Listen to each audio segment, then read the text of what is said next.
ng reaction, opinion ngayon, itong post, ang balita ngayon, 30 minutes ago. Title, Romualdez inilipat ang 130 million worth US property kapalit ng 58 pesos or $1.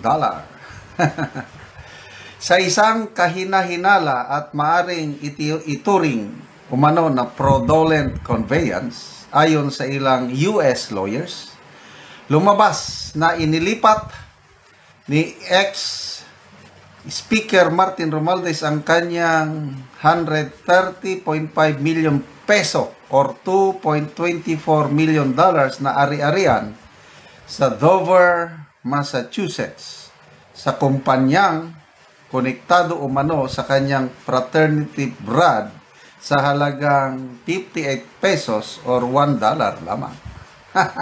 Ay, nako.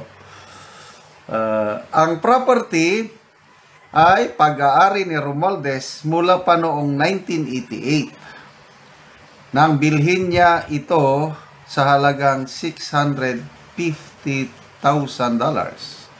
Sa ngayon, tinatayang nasa $2.24 million na ang halaga ng estate na may lawak na 2.5 hektarya at matatagpuan sa pinakamayamang bayan sa Massachusetts. Ayon sa investigative report ng Rappler, nailipat ang pagmamay-ari noong Hulyo 29, 2025 sa kumpanyang AMMY Incorporated ilang buwan bago pumutok ang mga isyu ng korupsyon sa flood control projects at bago ang SONA ng Pangulo. Ala!